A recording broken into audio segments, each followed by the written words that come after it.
ትዳር በኢስላም ክፍል 1።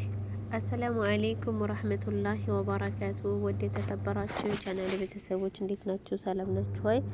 ከኔ ጋር አልሐምዱሊላህ በጣም ሰላም ነኝ። ሰላማችሁ ብዝት ይበል። ከፍ ረመዳን አላህ ከተራቡት ከተጠሙት ሳይሆን ጾማቸውን ከሚቀበላቸው ያድርገን ኢንሻአላህ። ዛሬም በአዲስ ርዕስ ብቅ ብያለሁ። ይህን ቻናል ቤተሰብ ያልሆናችሁ ሰብስክራይብ ደወሏን በመጫን ቤተሰብ ሁኑ። ቤተሰብ የሆናችሁ አበረታቱኝ።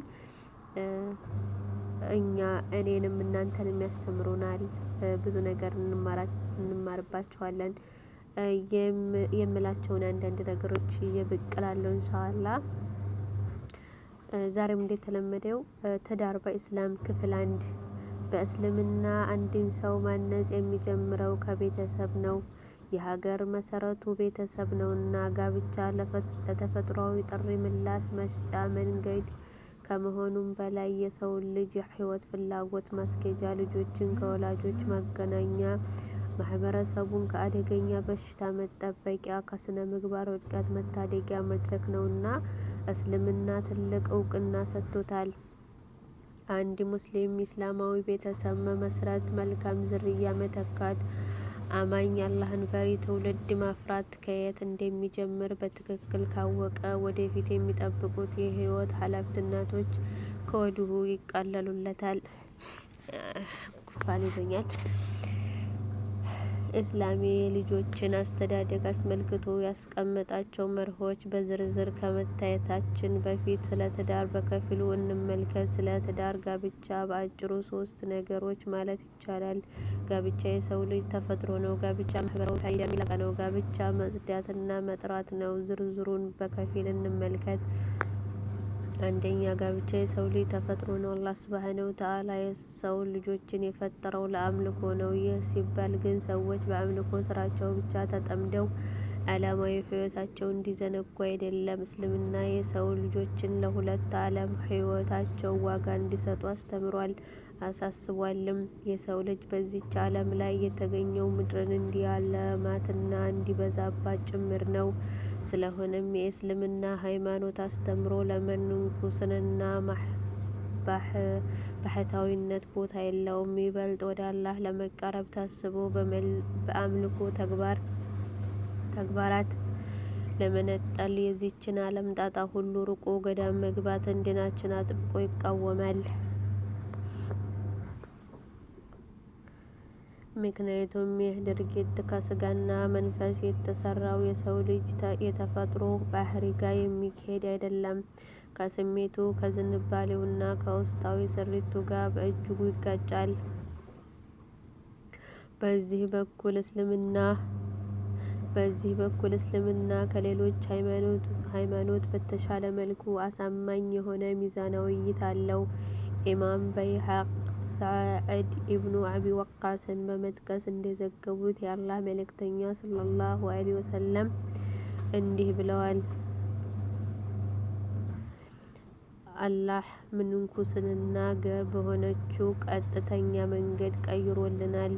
ጦበራኒና በይሀቂ ባስተላለፉት ሌላ ዘገባ ደግሞ ነቢያችን ሰለላሁ ዐለይሂ ወሰለም ለማግባት ነገሮች ሁሉ ተግራርተውለት ሳለ ያላገባ ሰው ከኔ አይደለም ብለዋል። ከሁለቱ ነቢያዊ ሐዲሶች የምንረዳው የእስልምና ሃይማኖት ከጋብቻ መታቀብን የሚከለክል መሆኑን ነው።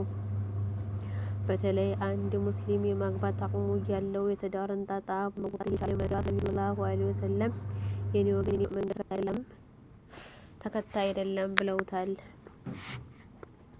የእያንዳንዱ የሰው ልጅ ደህንነት ከመጠበቅና ነፍሱንም በተሟላ መልኩ ከማንም አንጻር ከአላህ መልእክተኛ ሰለላሁ ዐለይሂ ወሰለም ምርጥ አቋም አላቸው።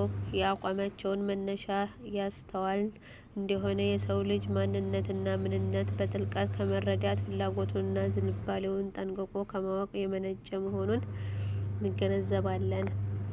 ምልከታቸውም እያንዳንዱ የማህበረሰቡ አባል የተፈጠረበትን ወሰን እንዲያልፍና ከአቅሙ በላይ የሆነና የማይችለውን ነገር ለመስራት እንዳይነሳሳ የሚያግዘው መሆኑን እንረዳለን። ነቢያዊ አስተምህሮት ያለ አንዳች እክል በትክክለኛው መንገድ ላይ ያወጠና ቀጥ ያለ ጉዞ ይሄድ ዘንድ ያስችለዋል። መንገዳቸውን አጥፎ የያዘ ሁሉ ወደፊት በቀደመበት ዘመን ወደ ኋላ የሚቀርበት ምክንያት አይኖረውም። የሰው ልጆች ጥንካሬ ባገኙበት ጊዜ እሱ የሚክደው አይሆንም። ይህ ነው አላህ ሱብሓነሁ ወተዓላ የሰው ልጆችን የፈጠረበት ሁኔታ። ሱረቱ ሩም ቁጥር 30 እንመልከት። ወደ እውነት ተዘንባይ ሆነውም ፊትህን ለሃይማኖት ቀጥ አድርግ። የአላህን ፍጥረት ያችን አላህ ሰዎችን በእርሷ ላይ የፈጠረባትን ሃይማኖት ያዟት። የአላህን ፍጥረት መለወጥ የለም። ይህ ቀጥተኛ ሃይማኖት ነው፣ ግን አብዛኞቹ ሰዎች አያውቁም። ሩም 30 የሰውን ልጅ አፈጣጠር በትክክል አውቆ ፍላጎቱን መድኃኒት ከመቆጠብ አንጻር እስቲ የህይወት ሞዴላችን የሆኑት ከነቢዩ አስተምሮ የተወሰኑ ምሳሌዎችን እንመልከት። ኢማሙ ቡኻሪና ሙስሊም ከአነስ ኢብኑ ማሊክ ረዲየላሁ ዐንሁ እንደዘገቡት 3 ሰዎች ወደ ነቢዩ ሰለላሁ ዐለይሂ ወሰለም ሚስቶች ቤት መጡና ስለ አምልኳቸው ሁኔታ ጠየቁ። በተነገራቸውም ጊዜ ሁኔታውን ለማሳነስ ሞከሩ። እንዲህም አሉ፣ ታዲያ እኛ ከነቢዩ ሰለላሁ ዐለይሂ ወሰለም አንጻር የት ነን? በእርግጥ እርሳቸው ቀድሞ ሆነ ያደረጉላቸው ሁሉ ተምሮላቸዋል ካሉ በኋላ አንደኛቸው እኔ ሙሉ ሌሊቱን እሰግዳለሁ አለ። ሁለተኛው እድሜ ፈጽሞ አላፈጥርም አለ። ሶስተኛው ደግሞ እኔ ከሌሎች ርቃለሁ ፈጽሞ አላገባም አለ። በዚህ ሁኔታ ላይ የአላህ መልእክተኛ ሰለላሁ ዐለይሂ ወሰለም መጡ። እናንተ ናችሁ እንዲህ ያላችሁት በማለት ጠየቋቸው። በመተልም ወላሂ እኔ ከእናንተ ይበልጥ አላህ ከእኔ ጋር እጾማለሁ፣ አፈጥራለሁ፣ እሰግዳለሁ፣ እተኛለሁ። ሰዎችም ብለው ከእኔ ያፈነገጠ ከእኔ አይደለም አሏቸው። ከሀዲሶቹ መረዳት የምንችለው ነገር በኢስላም ውስጥ የሰው ልጅ የተፈጠረለት ክብር ማረፊያ መሆኑን ነው። አንድ ሙስሊም ለዚህ ተፈጥሯዊ ጥያቄ ምላሽ የሰጠ ቢሆን መንከባከብና ማነጽ የሚገባው ቤተሰብ አንጻር ልክ ላይ ይወድቃል። ክፍል 2 ይቀጥላል ኢንሻአላህ። ለዚህ ቻናል አዲስ የሆናችሁ ሰብስክራይብ፣ ደወሏን ቤተሰብ ናችሁ፣ አበረታቱኝ። ሰላም አለይኩም ወራህመቱላሂ ወበረካቱሁ።